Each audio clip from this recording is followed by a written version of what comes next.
بسم اللہ الرحمن الرحیم۔ شروع کرتا ہوں اللہ کے نام سے جو بڑا مہربان نہایت رحم کرنے والا ہے۔ السلام علیکم دوستو، آپ دیکھ رہے ہیں حق ٹی وی اور میرا نام ہے عاطف شہزاد۔ تو دوستوں، آج کا میرا ٹاپک ہے حضرت سلیمان علیہ السلام۔ حضرت سلیمان علیہ السلام حضرت داؤد علیہ السلام کے بیٹے ہیں۔ اللہ تعالیٰ نے آپ کو بھی نبوت اور بادشاہت دونوں عطا کی تھی۔ انسانوں کے علاوہ جن، ہوا اور جانور بھی آپ کے تابع کر دیے تھے۔ آپ ان سب کی بولیاں بھی سمجھتے تھے اور بولتے تھے۔ آپ کے زمانے میں بنی اسرائیل کو بہت بڑائی حاصل ہوئی جو اس سے پہلے کبھی نہ ہوئی تھی۔ حضرت سلیمان علیہ السلام بھی باوجود اتنی طاقت اور سلطنت کے اللہ کی یاد میں مشغول رہتے تھے۔ ان کو دنیا کی بڑی سے بڑی چیز بھی اللہ کی یاد سے غافل نہیں کر سکتی تھی۔ ایک دفعہ کا ذکر ہے کہ آپ اعلیٰ درجے کے گھوڑوں کو دیکھ رہے تھے۔ ان کو دیکھتے دیکھتے عصر کی نماز کو دیر ہو گئی۔ آپ نے ان کو پھر بلایا اور ان کی پنڈلیاں اور گردنیں کاٹ ڈالی تاکہ جن کی محبت نے اللہ کی یاد سے غافل کر دی ان کو ختم کر دیا جائے۔ ایک دفعہ کا ذکر ہے آپ اپنی فوجوں کے ساتھ تشریف لے جا رہے تھے۔ چلتے چلتے چونٹیوں کی وادی میں پہنچے۔ ایک چونٹی نے کہا اپنے اپنے گھروں میں گھس جاؤ، ایسا نہ ہو کہ سلیمان اور اس کا لشکر تمہیں تباہ کر دے اور انہیں اس کی خبر بھی نہ ہو۔ آپ چونٹی کی بات سن کر مسکرائے اور کہا کہ اے اللہ، مجھے توفیق دے کہ میں تیری نعمتوں کا شکر ادا کروں جو تو نے مجھے اور میرے ماں باپ کو دی ہیں، اور ایسے نیک کام کروں جن سے تو خوش ہو، اور اپنی مہربانی سے میرے مرنے کے بعد مجھے اپنے نیک بندوں میں داخل کر۔ ایک دفعہ کا ذکر ہے کہ آپ نے پرندوں کی حاضری لی تو اس میں ہدہد نظر نہیں آیا۔ آپ نے فرمایا کہ اس کی غیر حاضری پر ہم اس کو سخت سزا دیں گے یا ذبح کر دیں گے، ورنہ اس غیر حاضری کی وجہ بیان کریں۔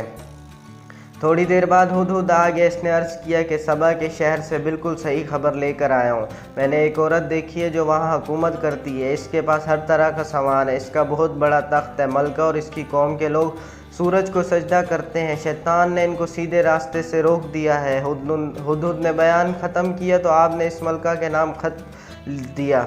اللہ کے نام سے شروع کرتا ہوں جو بہت بڑا مہربان نہایت رحم کرنے والا ہے۔ ہم سے سرکشی نہ کرو اور فرما بردار ہو کر ہمارے دربار میں حاضر، اور فرمایا کہ اے سبا کی ملکہ کے پاس لے جاؤ، پھر دیکھو وہاں سے کیا جواب ملتا ہے۔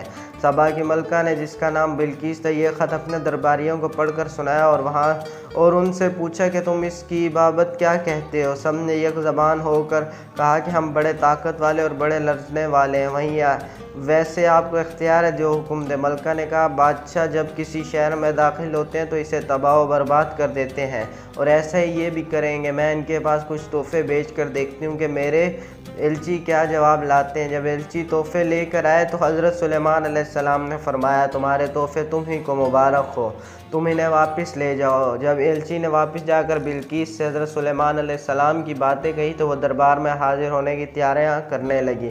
ایلچی کے واپس جانے کے بعد حضرت سلیمان علیہ السلام نے اپنے دربار والوں کو حکم دیا کہ ملکہ کے تخت کو ہمارے پاس لا کر حاضر کرو۔ ایک بڑا دیو بولا کہ میں اس سے پہلے کہ آپ دربار سے جائیں آپ کی خدمت میں پیش کروں گا، مگر ایک شخص اور کہ جس کو اللہ نے کتاب کا علم دیا تھا، اس نے کہا میں آپ کی آنکھ جھپکنے سے پہلے تخت لے آؤں گا۔ چنانچہ آپ کی خدمت میں پیش کیا گیا تو آپ نے فرمایا کہ میرے لیے اللہ کا امتحان ہے کہ میں اس کا شکر ادا کرتا ہوں یا نہیں۔ بہرحال تخت کی صورت بدل کر بچھا دیا گیا اور بلقیس آ گئی تو اس سے پوچھا کہ تمہارا تخت بھی ایسا ہی ہے؟ بلقیس نے جواب دیا تو بالکل ویسا ہی ہے، اور ہم تو پہلے ہی آپ کی شان و شوکت اور قوت و طاقت کو جانتے تھے، آپ کو مان گئے تھے۔ جس چیز کو یہ اللہ کے سوا پوچھتی تھی اس نے اس کو اب تک سلیمان کے پاس آنے سے روک رکھا تھا۔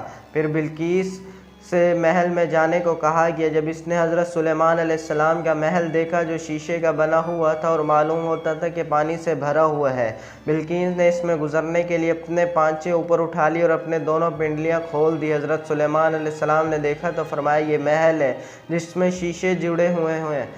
غرض جب بلقیس کو اپنے مذہب کی غلطی معلوم ہوئی تو پکار اٹھی، اے اللہ، میں نے جو اتنی مدت تک سورج کی پوجا کی اور میری وجہ سے میری قوم بھی اس کو پوجتی رہی تو میں نے اپنے اوپر ظلم کیا۔